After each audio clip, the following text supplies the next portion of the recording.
నేను ఫీల్ అవుతున్నాను. ఇక్కడ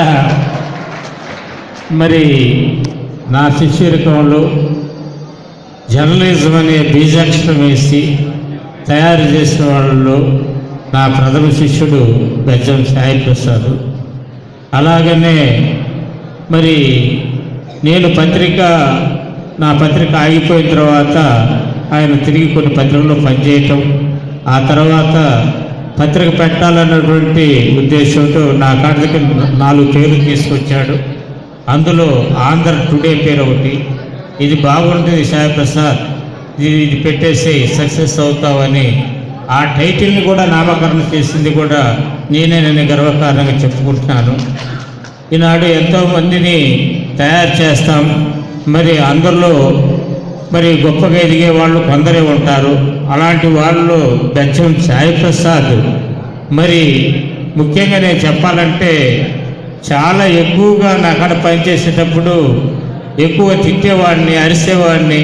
అలాంటి టైంలో మన బెజ్జం సాయి ప్రసాద్ ఓర్పుగా నేర్చుకున్నాడు కనుకనే ఈరోజు ఈ స్థాయికి ఎదగలిగాడు. అలాగే నా శిష్యుల్లో ఒకడు ప్రకాష్, లింగాల ప్రకాష్ అని క్రైమ్ రిపోర్టర్గా ఉన్నాడు. ఎందుకు చెప్తున్నానంటే ఆయన చనిపోయినప్పటికి కూడా నా కాడ క్రైమ్ రిపోర్టర్ చేసేటప్పుడు ఒక చిన్న వార్త రాశారు. ప్రకాశం జిల్లాలో జరిగిన ఎన్కౌంటర్లో అక్కడ ఎస్పీ మీద లడా మీద జరిగిన దాడుల్లో మావోయిస్టులు పారిపోయి గుంటూరులో వచ్చినాయి. ఆ రాత్రి గుంటూరులో ఉన్నారని నా పత్రికలో ఆ వార్త రాశాడు ప్రకాష్.